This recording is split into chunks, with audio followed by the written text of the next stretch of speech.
We are live. Me still, everyone. Right, so thank you everyone for coming back. Hope everyone had a nice good lunch, and it's probably a journey to the fridge and back, right?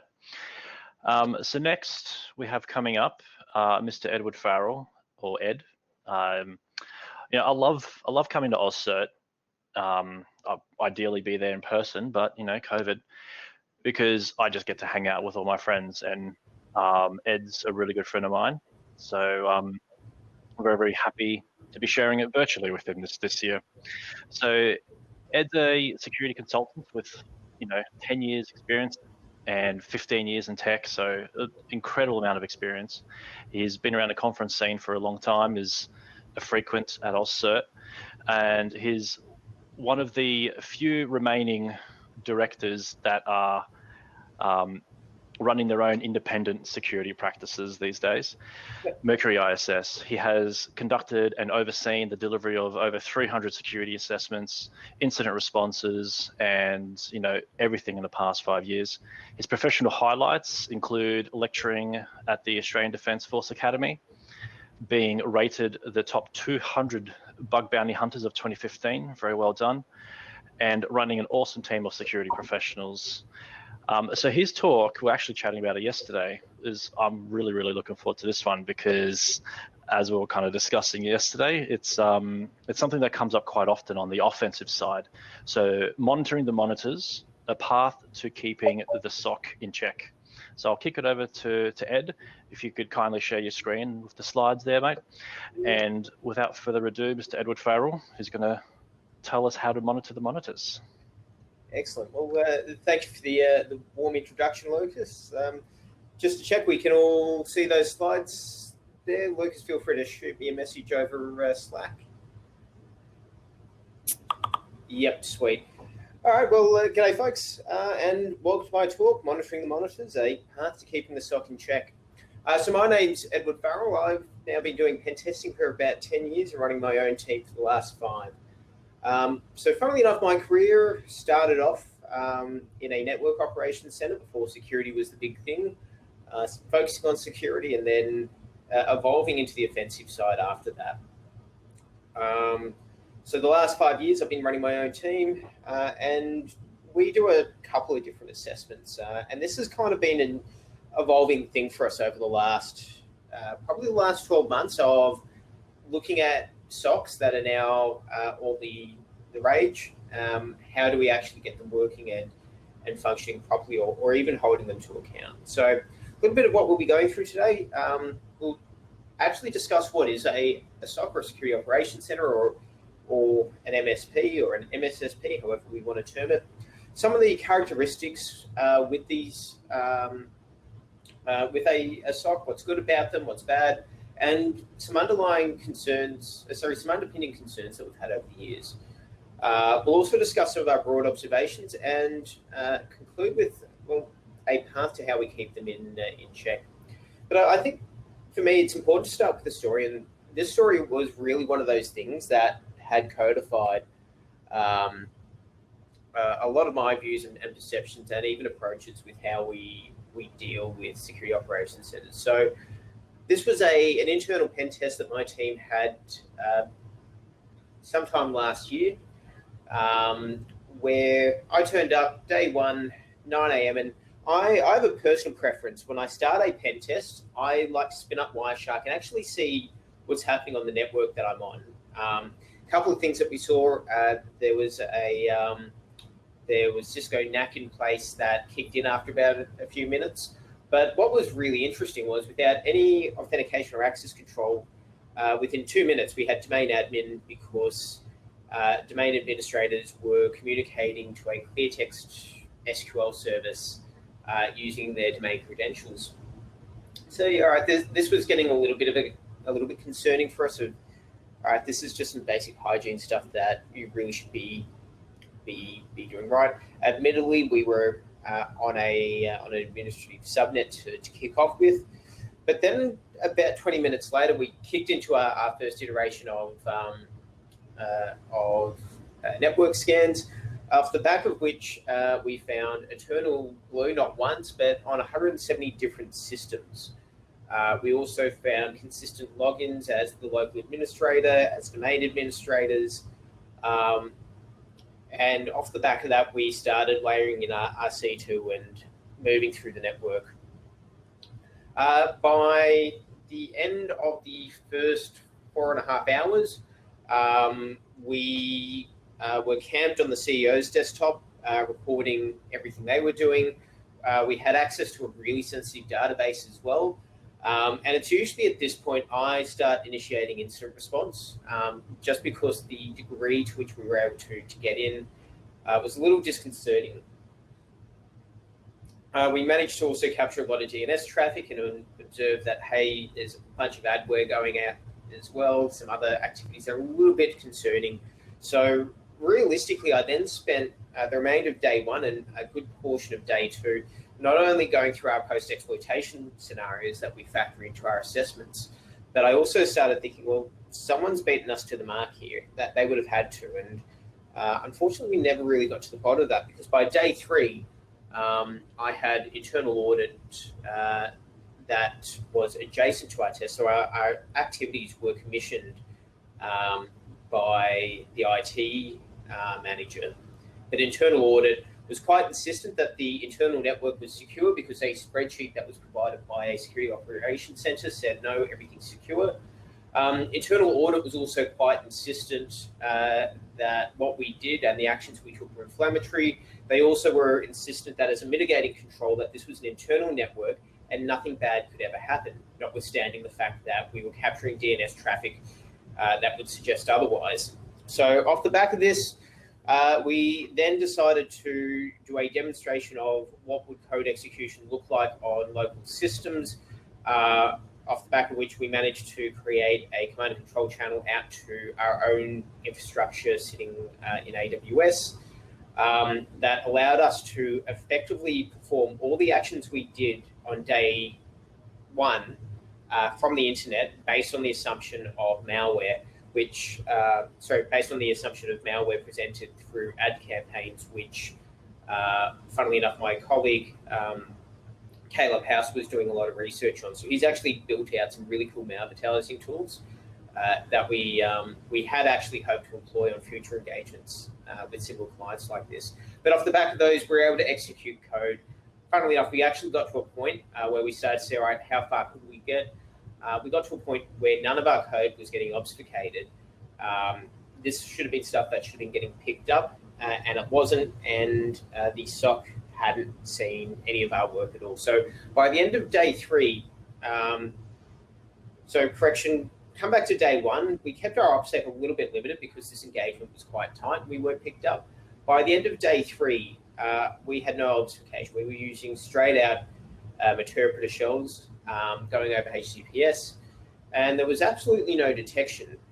And this really came back to me, and something that really started to upset me was the internal audit function with this organization had been so convinced that the MSP that they were using had actually taken care of them to a very good standard based purely on spreadsheets and other reports that were getting sent to them, that they were so invested in reinforcing that they were secure that the end result was well, no one really, the end result is still kind of ongoing even 12 months on. But this was also the second time we did this assessment. Previously, I had another staff member deliver this one. This was the one I said, all right, I actually want to have a look at this and really go into a bit of detail on this. Also, it turns out it was the only one free at the time. So for the second time, we actually found 170 instances of eternal blue, which was down from about 250. So it was evident a few people actually knew, hey, the software was actually not getting maintained. We need to probably start looking at it. And so, some of our root causes that formed part of our reporting, our analysis was no one took the time to actually understand and codify what it was that SOC did and actually enforce it, and ensure that the responsibilities and governance were actually getting properly taken care of. I've just noted at the bottom here, our tests were probably about 2 to 3% of what this organisation was paying every year for a managed security service that was doing absolutely nothing.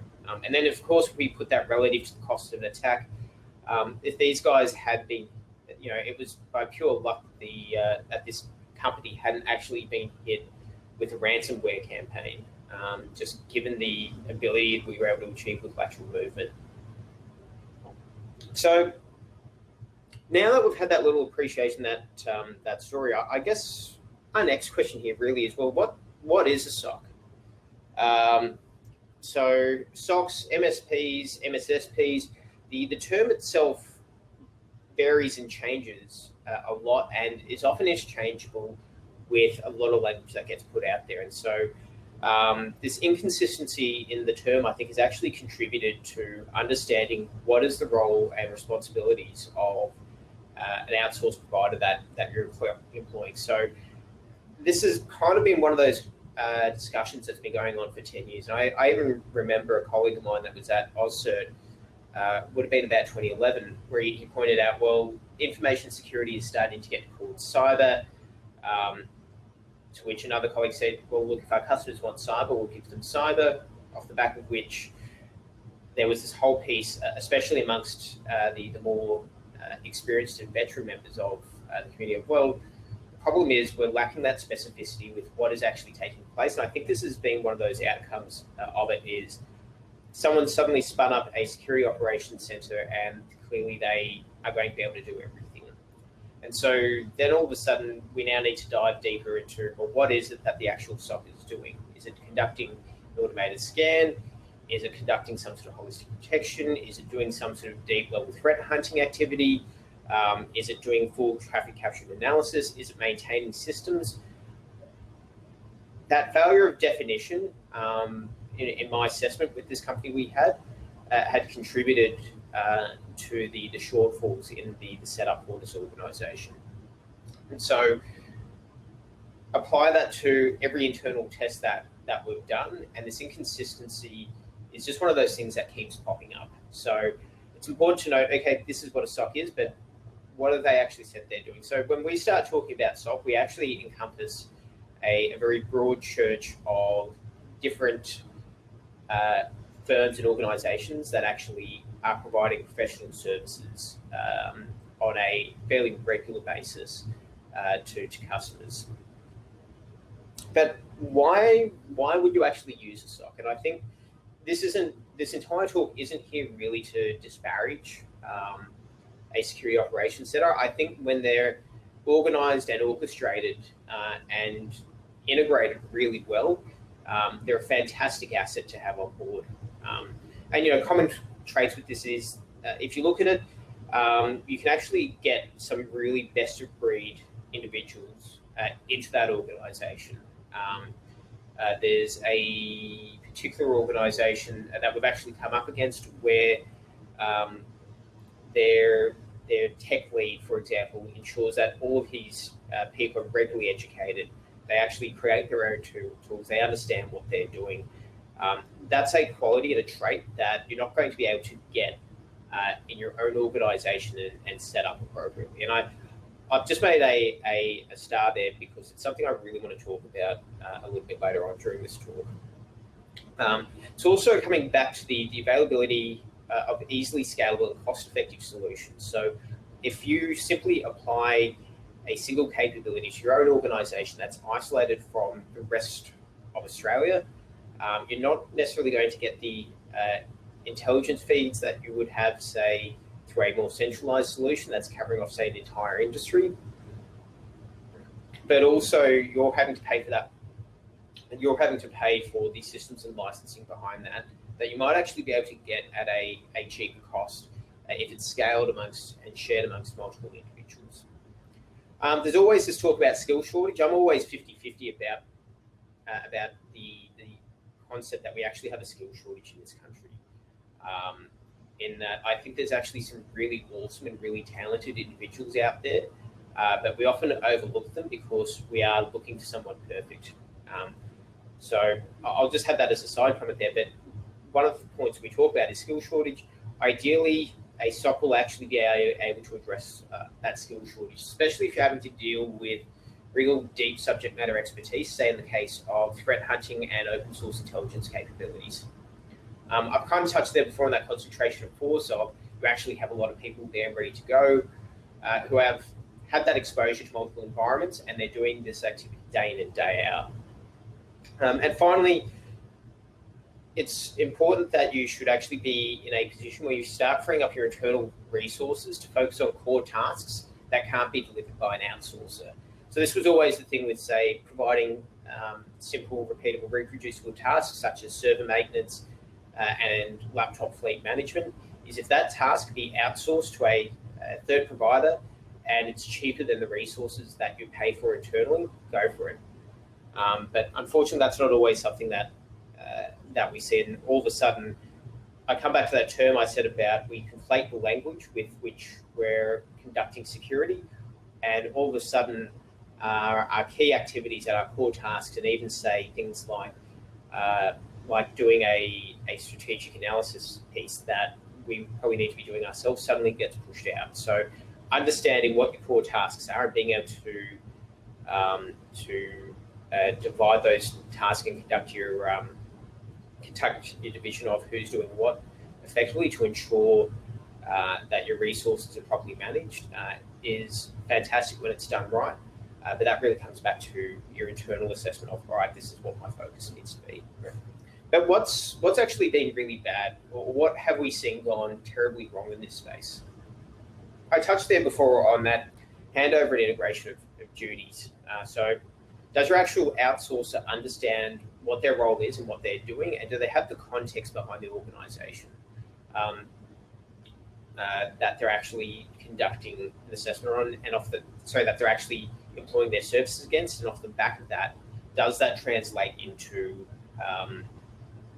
them being able to detect and respond effectively? So if you're just simply dumping a heap of technology into an organization, that's a little bit disingenuous, and it also disengages from that piece of handing over, integrating, and understanding what it is you're monitoring. And so I also come back to that context piece. This came back off another test we did late last year, where there was a fantastic provider that was in place. The problem is, though, the provider was completely oblivious to the fact that this company was, in fact, on a hybrid cloud and local environment. So the cloud environment wasn't getting monitored, which is where a ton of data was that we were able to exfil effectively. So being unable to map that out and understand that at a very high level was just one of those lessons that got learned, probably more so by the customer than the actual provider of the security service.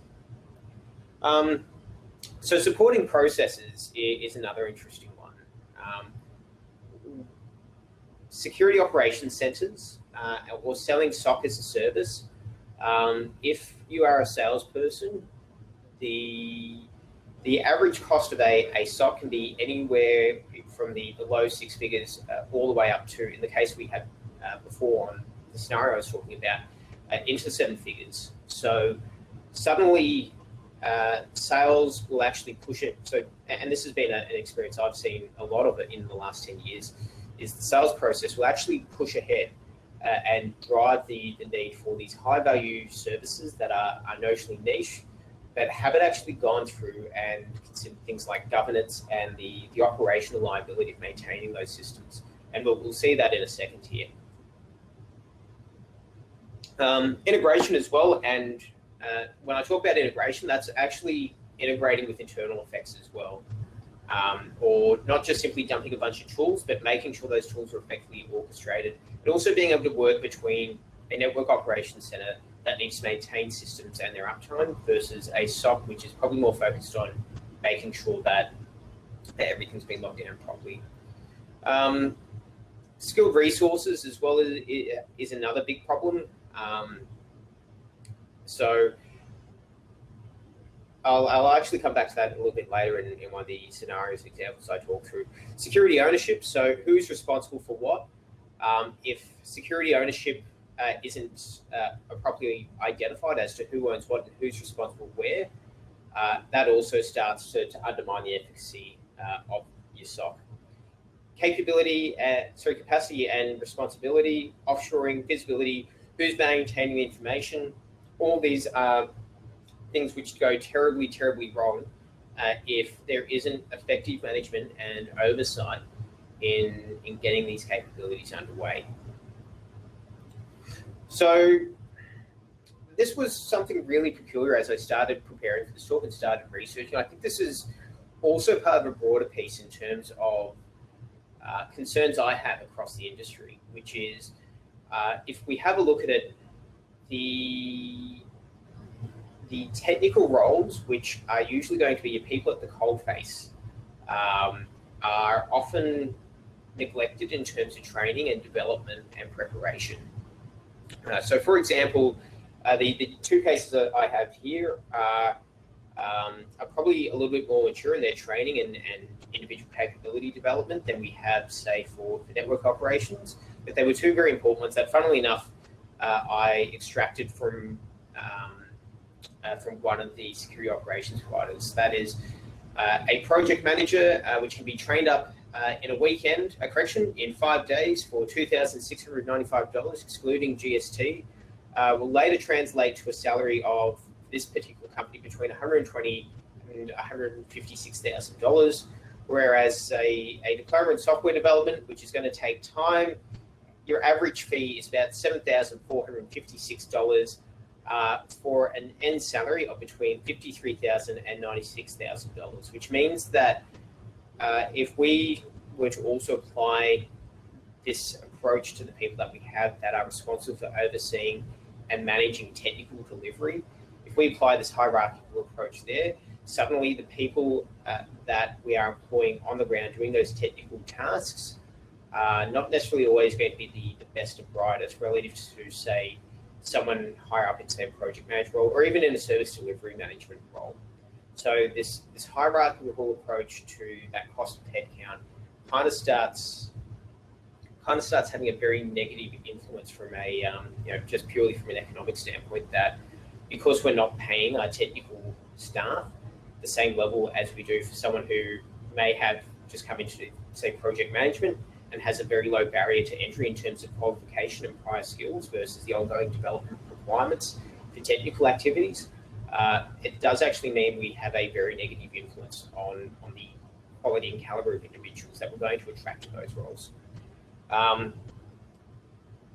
Keep those figures in mind when I start talking about our cost of headcount in our analysis here. So we actually started off the back of several engagements we've done. We actually started looking at 3 security operations centers.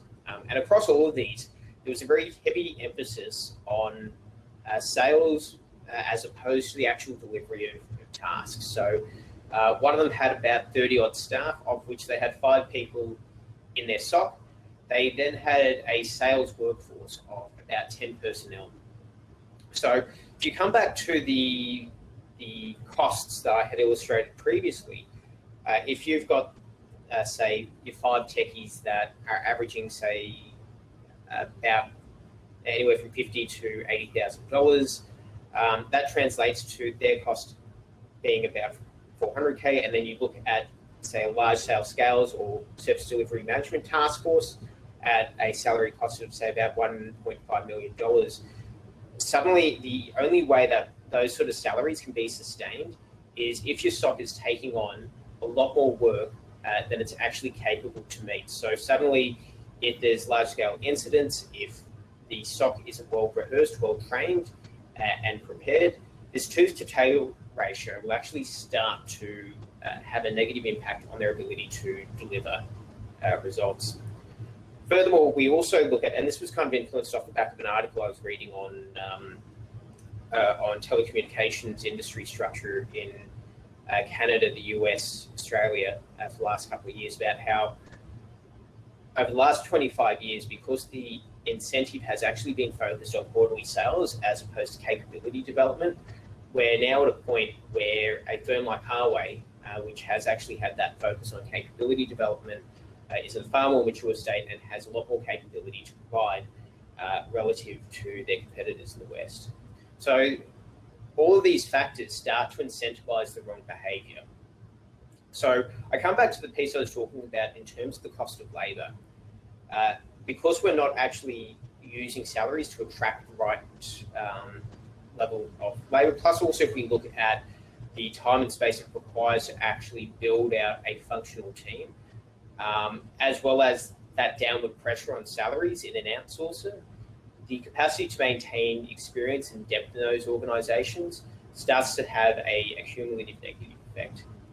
And then off the back of that, we start to see heavy dependence on tool sets and less on information management and intelligence and organising, just because, and I think I'm still in two minds about this as to whether it's a default or as to whether it's something more tangible, i.e. here is a box, here is a set of software that I'm able to sell and articulate this as a tangible activity, whereas less tangible activities like information management and intelligence are a lot harder to sell and push, and therefore your sales staff will actually fall back onto what's visible. As I said before, and this is a recurring theme that we see in outsourcers, is how do you contextualize and actually understand the environment that you're operating in so that your SOC is actually delivering the intended effects to the customer.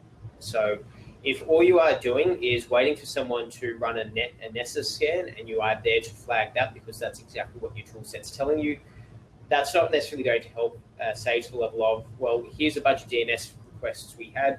These are ones that are probably concerning, they're the ones that we probably need to black hole. Interesting observation I also had as well, and this, funnily enough, came off the back of us issuing our pen test report and really raking this firm over the coals. Suddenly, a few months after our work, they employed a pen tester. And this was a single pen tester with no prior experience, who was then their actual pen tester. So we're also starting to see that shift with some of these SOCs to pen testing. As to whether that's legitimately pen testing or we've just given a kid a couple of tools to run and we're calling it pen testing, I think that's going to be interesting. And for me, this is also going to influence the pen testing space in the years to come of, all right, you've now got a pen testing capability, but are they actually thinking through and contextualizing their work, or are they just running tools, which I'm sure Lucas would also agree with me is probably something that we've been seeing a lot more of over the last 6 years. So how do we actually deal with our SOC and how do we keep them in check? One opportunity and approach I've really liked reading up on and executing when I can is this purple teaming approach. That is your pen testers that are outside an objective but remain inside and aware, can actually sit down and collaborate with the SOC effectively and guide them. I make that point of you want them to be outside an objective for the simple fact that if they start integrating with the team, then what extra value are they providing, say, relative to that rotation of a fresh human being and a fresh set of eyes to a project? And if that's iteratively done over time, many eyes make bugs shallow. It actually improves the quality of the team, of the SOC capability, and keeps them fresh and on their toes. The problem is, though, this is a really time-consuming process, and the iterative approach may actually not be what some organisations are looking for. It can also be quite costly, especially if you're paying effectively for a tech resource that has a great deal of subject matter expertise, and you're having to pay for that, 5 or 10 days, once a month or once a quarter. I'd also say this requires a level of maturity as well. So if you have a very hierarchical approach to how you've actually generated your SOC, or if you have a very heavy sales focus, suddenly the sales team thinks that they're constantly getting criticized and that the entire approach is quite negative, which undermines their own confidence or actually turns into something quite standoffish. Additionally, if your pen tester is just here because they like dominating other human beings and like laughing at other people, that actually creates a very negative morale effect. And so if your pen tester is there and they're not actually there to improve the quality of the organization, it's going to really create a massive morale issue, and that's going to do more damage than where you're at beforehand. We can also, of course, keep consistently applying our traditional testing and red teaming approaches and doing those on a regular ad hoc basis. Reality is that's probably more of a just-in-time audit function. In some ways, it's useful. In a lot of other ways, I don't think that's actually contributed as effectively as we really want to in terms of identifying flaws with SOC providers and actually seeing them improve. So one of the other things, and this is something that we've probably done with 3 or 4 clients over the last few months, is what we've referred to as our SOC validation process. And this is something I'm really keen to actually see get adopted a lot more in industry by fellow testers, by anyone working in a governance capacity, which is to actually do targeted, target any key performance measures and service level agreements that a SOC has actually stipulated they'll do. And if they haven't done that, then coming back to, all right, what is it that you've actually been sold and doesn't make any sense? So by having that KPI or SLA focus, the actual traditional test approach and methodology can be sharpened down to a very tight testing activity. So for example, we had this with a client with whom we would normally do about a 5 or 10 day pen test with. We narrowed down our pen test to 4 hours based on 5 SLAs that the security provider had said they would achieve. And so we were then able to provide a very concise, short, sharp, to the point report saying, here is SLA 1 that they will respond to X event within 4 hours. Here's something they haven't done. But the other element to this, and I think this comes back to incentivizing the right sort of behavior, is to actually focus on cost recovery as part of your effort. So this activity of due diligence and this activity of coming back to money, because right now that's the massive driver behind throwing a SOC at someone, is if you can actually incentivize the right behavior by saying, well, if you don't do the right thing, it's going to cost you more than actually doing the right thing and having the right team, the right capability in play, that's going to lead to a much better outcome. I mean, for me, I have a personal preference on, all right, let's collaborate and be excellent to each other and make a better organization. But when there is a massive focus on, hey, we've got to push as much product out the door as possible, this slightly more aggressive approach, I hopefully should temper and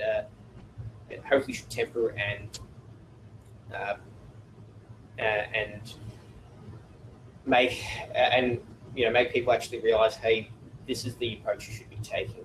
So I guess bottom line up front, make sure that you pull your socks up regularly, call them out for anything that they need to be looking at, and actually really hammer home hard on some of the activities that your SOC should actually be doing. Folks, look, that ends my presentation. We've got about 5 to 8 minutes for questions. So yeah, we've got plenty of time for questions. Excellent. Fantastic. Thank you very, very much, Ed. I said before, it's great seeing friends up on stage, be it virtual or not. So, and having a look through the chat as you were presenting, I think the sentiment was amen. Definitely. And speaking from personal experience of being on the red team side for a very long time, also that testing the SOC is something that you should do on a regular basis. And just a point to add as well, and actually too, around testing outsourced and third-party SOCs. The experience that I've had with decision makers has always been a quite well-timed one, because they've been in renegotiation the potential kind of avenue. Have you had similar kind of? So I would actually say that probably the best one we had in the last few months was when the SOC was actually getting introduced. These guys had 5 tasks that formed part of their SLA, and funnily enough, we identified that their product didn't actually do any of them, which was quite useful because these guys were about to do a massive push into the Australian market, so they've had to go back and do a ton of improvements, which was something I was quite happy with. I mean, it was a little embarrassing on their side, but to have that happen as opposed to these guys having to deal with the liability of getting hit later was good. But yeah, the renegotiation of contracts piece is something that I think we've only done once in the last 2 years. A lot of this has kind of been more business as usual activity. Yep. So, yeah. Fantastic. So we do have some questions coming in. One was around, do you have any or target KPIs or anything of the like that you can share or maybe talk through as well here? Yeah, let me bring up some of the stuff that we've had in the past. I'm happy. So that individual, if you have a look at my slide deck there, there is an email address. There's also a QR code if you trust me. But yeah, feel free to email, and I can send you over a few samples that we've had around specific and measurable requirements. Fantastic. And some other questions kind of popping in. How does the monthly Pintest program go testing SOCs? It depends. So there's an organisation that we've just started working with that actually wants to go down that monthly program, but that's also because they've got the depth of capability to deal with a monthly program. The thing I'd caution against with monthly pen test programs is how do you make sure that you are not demoralising the SOC, but also are you varying and changing things up are you varying and changing things up enough so that your team's actually cycling through iteratively into other parts of the organisation? So we've now got that with a client of ours where we've said, okay, look, the internal environment, none of your staff are in-house, so this sudden change you've done with these applications, let's actually see that your monitoring capability works on those and that you're actually recording the right set of logs in those apps. So, yeah. Fantastic. And we've got another one. We've got plenty coming through. This is fantastic. We've got plenty of time as well. So Melissa asked, there seems to be a focus on SOCs. What about internal SOCs? Any differences to approach to monitoring internal SOCs? Yeah, so I guess you're looking at, with a third-party SOC, you actually have a clearly specified contract and a clear set of requirements there. Internal SOCs, really comes back to how big's the organisation, and are you doing, like, say, for example, internal unit billing? Have a look at how the business is structured, and probably even evolve it more into that sort of educational activity when you're dealing with an internal environment. So I talked before about that purple teaming approach. That may be a little bit more appropriate than doing, say, a more, what I would call a darker approach where you're focusing on cost recovery. So that piece would probably be, from the internal standpoint, better focused if you were educating that internal team. Yeah. Another point to add there, I think, would be also whether you come from a culture of SLAs as well. Something embedded in the culture, tack on, be part of a larger conversation you have to have first in order to drive those things. But if it's security talking to an internal security team, then mostly it will be an internal conversation you can easily have. We've got another question from Paul. Do you know of any template that captures roles and responsibilities and the activity split decisions? Interesting question. I would say it would vary from context to context. In terms of actually templating things, nothing immediately comes to mind. But I think if you can come back to actually what's the intent of the activity and who's doing what, that's actually a very valuable one to pull out there. Let me come back to you on that. I think templating responsibility should be good. Otherwise, I recall some of my father's talks when he was doing management at a strategy level out of the Mercury Graduate School, where he actually said, well, here's actually how your service level agreement should be focused. And that was more for other capability provisions. But let me come. So who asked that one? That was Paul Mauricus. Okay. So I'm very sorry if I'm mispronouncing your surname, but I know how you feel. Look at mine. Paul, I've got a few ideas around that one. So thank you. Fantastic. And actually, do you have any success stories from SOCs that have detected activities, and were they like what were they doing differently in that from what you saw? So there's two that comes to mind. Actually, one of the favorite crews that we've come up against was CrowdStrike. And I think that was a mix of their tooling, a mix of their personnel, but they also actually, upon identification of us being in play, they actually started alerting the client, hey, we've just seen this, we're starting to diagnose, and then the client was able to come to us and say, hey guys, you've just been seen. That was epic. We got picked in about 30 seconds. And then these guys responded within 3 to 5 minutes. And it was just, there wasn't any fancy tool sets they were using. It was just good management on their part. Fantastic. I love having conversations like that with internal teams as well, or even if it's third parties, and say, how did you get us? That kind of conversation. It was brilliant. We had it with, so one of my juniors, Jordan, just had this yesterday, where he found an avenue of approach for one of our clients. The SOC picked him out within about 45 minutes. Wow. Yeah. So we are improvements. This isn't a talk of woe. There's some really good organisations out there, but I think we're starting to see. For me, I've already seen a lot of bad actors that are already out there, as well as new organisations that probably haven't hit that level of maturity yet. So, yeah. Fantastic. Yeah, I can definitely concur. During my red team days, being a red team is getting a lot harder. So with that, I think we might kind of finish it up there. There was one more question in the Q&A, but if you could kindly reach out to Ed directly and take that one offline. We'll move over to our next speaker. Oh, sorry. Thank you very much, Ed. No worries. That was fantastic talk. That was great. Yeah, everyone enjoy great seeing you again. Yeah, fantastic seeing you.